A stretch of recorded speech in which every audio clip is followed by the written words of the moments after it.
Bismillahirrahmanirrahim. Lecture number 22, Mathematical Economics.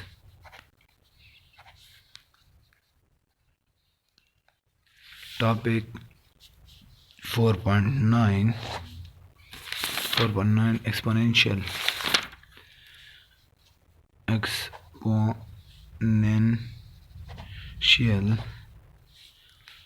Function. अब हमारे पास exponential function क्या है? एक्सपोनेंशियल फंक्शन बेस किस चीज़ पे करता है कि हमारे पास क्वांटिटी में इंक्रीज़ या डिक्रीज़ आए by a fix factor per unit of time. वो टाइम के साथ एक कांस्टेंट या एक फ़िक्स रेट के साथ इंक्रीज़ होता जाता है या डिक्रीज़ होता जाता है, तो वो एक्सपोनेंशियल है। इसका अब इन्होंने जो फंक्शन लिखा हुआ है ये कि एफ टी, असल वेरिएबल हमारे पास टी है, तो वो किस चीज़ में? पावर में है। जब पावर में होगा तो वो क्या होगा हमारे पास?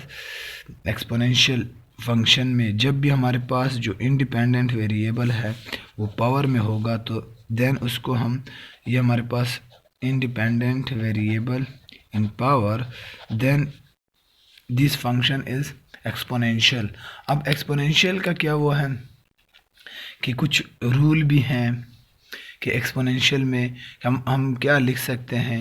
इसी तरह जो इसके ए आर्बिट्री ए और स्मॉल ए, ये क्या हैं? ये उनके कांस्टेंट हैं। अब अगर आप फाइंड करना चाहते हो इसी फंक्शन का टी प्लस, ये टी है, टी प्लस वन, तो हम इसको क्या लिख सकते हैं कि A into T plus one. T की जगह हम ए, तो हमारे पास ये किस क्या बन जाएगा? ए की पावर टी और इंटू ए वन, जो कि हमारे पास, और अगर हम इसको सिंप्लीफाई करना चाहते हैं तो हम लिख सकते हैं इसको कि ए इंटू ये फंक्शन क्या है? दिस वन, तो टी एफ टी। तो ये हमारे पास ये फंक्शन आया और बुक कहता है कि ए की वैल्यू वन से ग्रेटर होगी और ए की वैल्यू अगर ग्रेटर होगी देन इंक्रीजिंग फंक्शन क्या होगा? इंक्रीजिंग होगा। और मेन जो वैल्यू है ए की वो ज़ीरो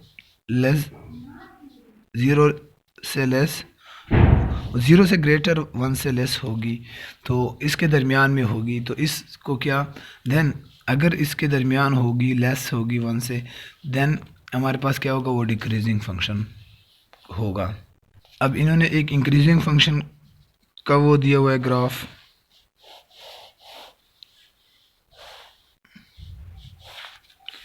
एक इंक्रीजिंग का, ये इंक्रीजिंग का ग्राफ जिसका टी ए टी, इसमें ए की वैल्यू क्या है? वन से ग्रेटर है। एंड द सेकंड क्या दिया हुआ है कि उसका ग्राफ ये है, फॉर एग्जांपल ए ये है, इसका क्या है? एफ टी बराबर है, फंक्शन बराबर ए टी, ए की पावर टी, और ए की वैल्यू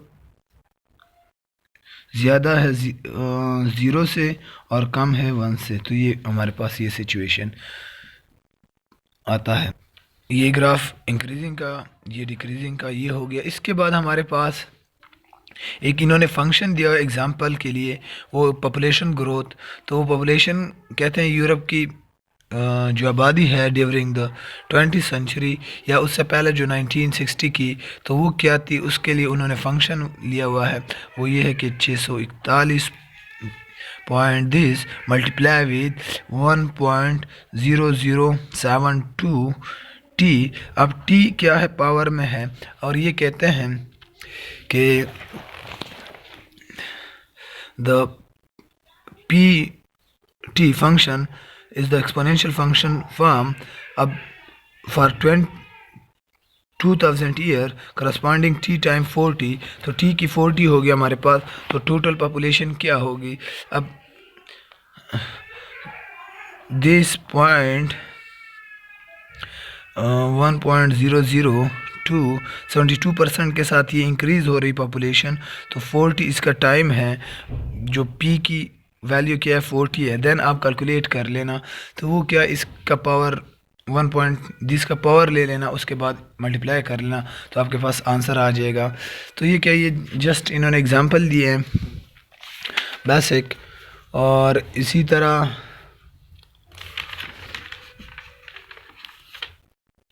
जो बाकी एक्सरसाइज है 4.9, अगर एक दो क्वेश्चन है, वो क्वेश्चन है इजी, ये नहीं है कि कोई मुश्किल है। फर्स्ट में इन्होंने यही कहा है फर्स्ट क्वेश्चन में कि if the population Europe grew at the 72%, 0.this%, तो हमारे पास ये क्या आएगा 0.0072 परसेंटेज को अगर वैल्यू में कन्वर्ट करते हैं। What would be the double time, दुगना टाइम कितना होगा, तो उसके मुताबिक हमारे पास 40 था, तो 40 80 का आप कैलकुलेट कर लेना। इसी तरह अगर 1.2 billion in 1989 and to be grow at the rate of 3.4 से बढ़ रहा है, तो ऊपर ये क्या होगा हमारे पास कि 0.03 और 4.04 और टाइम 0 है, तो उसकी वजह के मुताबिक आपका टाइम क्या डबल लगेगा। इसी तरह जो ये क्वेश्चन है सिर्फ x की वैल्यू पुट करना और इसी तरह फिर y की वैल्यू पुट करना, तो स्केच बनाना। इधर x की वैल्यू डिफरेंट वैल्यू पुट करना, y की तो इसकी वैल्यू हमारे पास होती है। देन आप कैलकुलेशन करना, कैलकुलेटर को यूज़ करना। तो इसी तरह जितने भी बाकी क्वेश्चन है, इतना कोई मुश्किल आइडिया नहीं है। तो इसी बेस पे अब हमारे पास इसके बाद जो टॉपिक है वो क्या है 4.10। मेरा मेन पॉइंट आइडिया ये है कि मैं जितने वो टॉपिक हैं वो अब कुछ ना कुछ कवर कर लूँ जो कि इस चैप्टर में बाकी रह गए हैं। लॉगरिथमिक फंक्शन, हमारे पास लॉगरिथमिक फंक्शन क्या है कि कोई भी हमारे पास एक्सपोनेंशियल फंक्शन हो लाइक दिस, जो अभी हमने या उस ए टी, अब हमारे पास ये वेरिएबल पावर में है। इसको अगर हम लीनियर बनाना चाहते हैं तो लीनियर के लिए हम क्या करते हैं कि हम लॉग लेते हैं, तो हमारे पास पावर नीचे आया ए इंटू ए इन दिस, ये हमारे पास क्या लॉगरिथमिक फंक्शन इसका हो गया है। तो इसी तरह अब हमारे पास बुक ने एक वो किया exponential natural log of A, exponential natural log of A. अब अगर इसका नेचुरल लॉग लेते हैं या इसको एक्सपोनेंशियल हम एक्सपेंड करते हैं, तो ये हमारे पास क्या, ये बेस में आ जाएगा और नेचुरल लॉग ऑफ ई, और नेचुरल लॉग ऑफ ई किस चीज़ के बराबर है 1 के बराबर है। तो ये इसका क्या है कि एक पॉजिटिव नंबर देगा। इसी तरह कुछ नेचुरल लॉ के रूल्स हैं, रूल्स क्या हैं हमारे पास कि अगर natural log of x into y, अगर x इंटू वाई है तो वो किस चीज़ के बराबर होगा कि natural log of x plus natural log of y। x and y क्या होंगे हमारे पास पॉजिटिव नंबर होंगे, नेचुरल लॉग ऑफ पॉजिटिव होता है।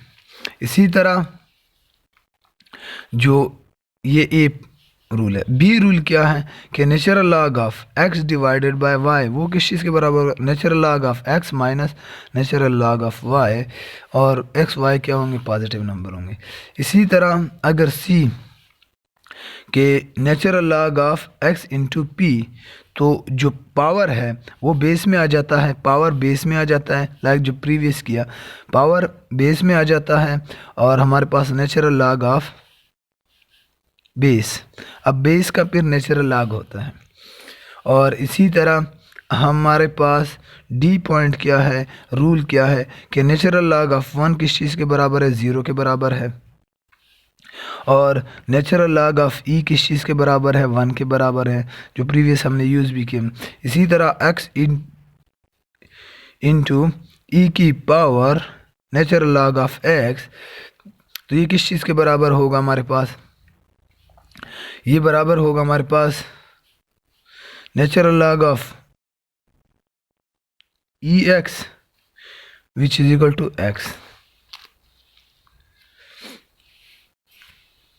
तो ये हमारे पास क्या, ये मेन पॉइंट डिस्कस किए गए हैं और इसी चैप्टर में कुछ आइडियाज़ अबाउट नेचुरल लॉ के दिए गए हैं कि natural log of 9, natural log of √3। तो आप बाय यूजिंग किस चीज़ को, आप कैलकुलेटर को यूज़ करना, ये इजी वे में आंसर आ सकता है।